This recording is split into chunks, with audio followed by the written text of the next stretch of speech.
Hello à tous, j'espère que vous allez bien. En fait, je voulais prendre des vacances, mais je suis tous les jours en vacances, donc je n'ai pas besoin de prendre de vacances, n'est-ce pas? Allez, ici, je vous ai fait une petite vidéo en vous expliquant pourquoi les élus sont nés dans des familles toxiques, d'accord? Et pourquoi ils ont cet entourage toxique ici. Donc, ces élus-là sont souvent perçus comme des individus ayant une mission ou un destin particulier. D'accord? Ils ne sont pas comme tout le monde. Ils peuvent naître dans des familles et des environnements toxiques pour plusieurs raisons. Ces expériences difficiles ici peuvent forger leur caractère, leur résilience et leur empathie. Et c'est ce qui les prépare à surmonter des défis importants et à aider les autres, ok? Comme ce que je fais. Nous sommes souvent considérés comme des moutons noirs dans les familles et nos opinions ne comptent pas. C'est pour ça qu'on a tellement de blessures, le rejet, l'abandon, manque d'amour et compagnie. D'accord? Vous allez vous reconnaître dans cette vidéo.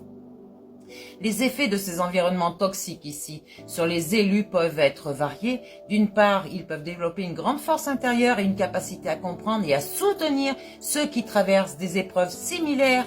D'accord? Donc, d'une part, ils peuvent aussi porter des cicatrices émotionnelles et psychologiques qui nécessitent du temps et des efforts pour guérir. Ok, on va développer un peu plus. Je vous disais qu'il y a plusieurs hypothèses pour expliquer pourquoi certaines personnes perçues comme des élus naissent dans ces familles et ces environnements toxiques. Ces environnements difficiles ici peuvent jouer un rôle crucial dans leur développement et sur leur destinée, d'accord? Donc ici, ça nous aide à forger notre résilience. Les défis précoces peuvent renforcer cette résilience et la capacité à surmonter des obstacles majeurs dans nos vies, d'accord? Cette résilience devient souvent une caractéristique centrale des leaders et des personnes qui accompagnent de grandes choses ici. Donc, on va développer l'empathie. Les expériences douloureuses peuvent développer une profonde empathie envers les autres. Les élus ayant vécu des environnements toxiques peuvent mieux comprendre et aider ceux qui traversent les épreuves similaires. Voilà pourquoi je me suis lancée il y a 1 an à faire ces vidéos ici. Je n'étais pas prête avant, c'est clair. Mais là, franchement, tout ce que je peux faire, qui est en mon pouvoir, je le ferai. On a cette motivation à changer, mais vivre dans un environnement toxique peut aussi donner une motivation puissante pour changer les choses et améliorer le monde. Beaucoup d'élus utilisent leur expérience personnelle comme un carburant pour leur quête de justice, de paix ou de progrès. Ok, pourquoi je vous demande tout le temps de trouver votre paix intérieure? Vous allez guérir cette santé émotionnelle ici. D'accord? Donc, il y a des perspectives uniques. Ces expériences fournissent une perspective unique sur la vie et les relations humaines. D'accord? Donc, ils peuvent identifier des problèmes et des solutions que d'autres ne voient pas grâce à leur vécu personnel. Quant aux effets sur nous, les spectateurs ou les bénéficiaires de leurs actions, ils peuvent être profonds, d'accord? On regarde au niveau de l'inspiration déjà, hein, du soutien, du changement social, les histoires des élus surmontant les environnements toxiques peuvent être extrêmement inspirantes et nous rappeler que nous pouvons aussi surmonter nos propres défis nous-mêmes. L'empathie et leur compréhension des souffrances peuvent fournir un soutien précieux à ceux qui en ont besoin, d'accord? Donc, leur motivation aussi peuvent aider à améliorer les choses et ça peut entraîner des changements sociaux significatifs, bénéfiques pour la société dans son ensemble, ok? Voilà donc. J'allais dire, on va continuer à explorer plus en profondeur ce sujet. Hein. D'ailleurs, il existe de nombreux livres et des articles qui explorent cette psychologie de la résilience et de l'empathie. On peut être aussi intéressé par des biographies de personnes qui ont surmonté des débuts difficiles pour accomplir de grandes choses. D'accord? Et vous pouvez vous moquer de moi, mais j'ai l'intention de faire de grandes choses. Ok? Oui, parce que moi-même, je suis un élu. Voilà pour ce que je peux vous dire. sur cette guérison émotionnelle. Autre chose, on parle souvent de d'âme sœur, 5-5 ans je vous parle, d'âme sœur et de flamme jumelle. Je vous ai dit pourquoi il va falloir vous réunir avec votre flamme jumelle.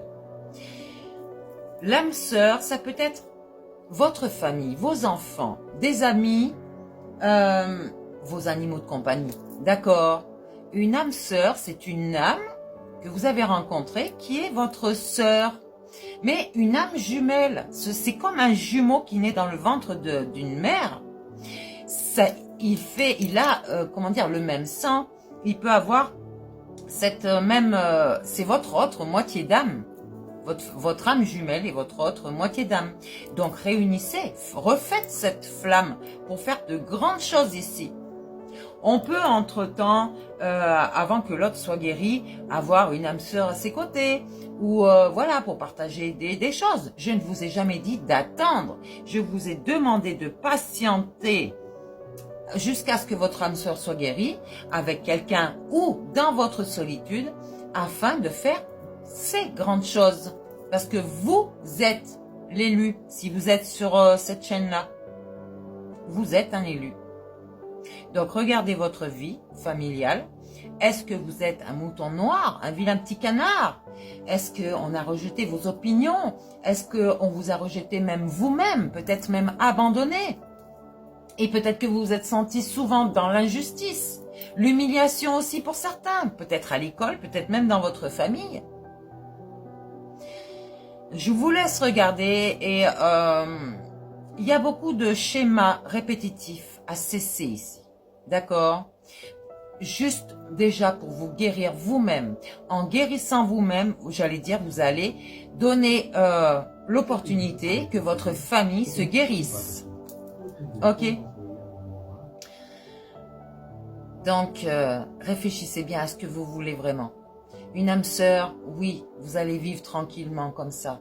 Mais vos blessures, elles seront toujours là. Elles seront toujours enfouies jusqu'à ce qu'elles ressortent. Parce que entre âmes sœurs, il y a de la jalousie. Il y a de la possession.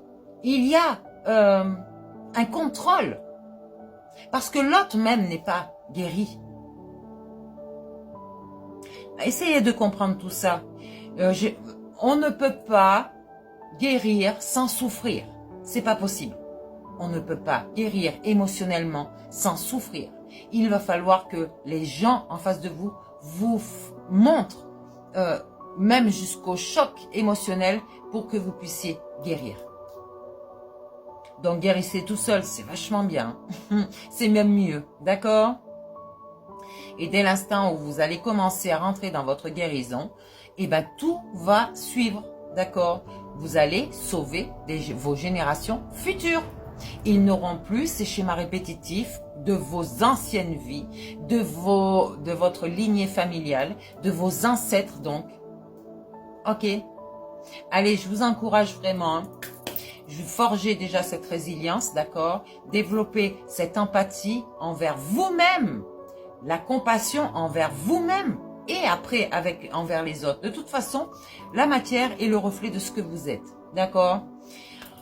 On va se motiver à changer ici, mais il faut le vouloir, ok?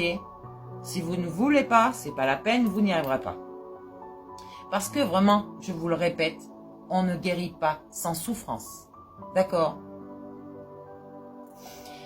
Voilà pour ça. Je vous fais des bisous. Je vais peut-être vous faire une guidance ici. On va regarder quelque chose. Et réfléchissez bien sur votre guérison, vraiment. D'accord?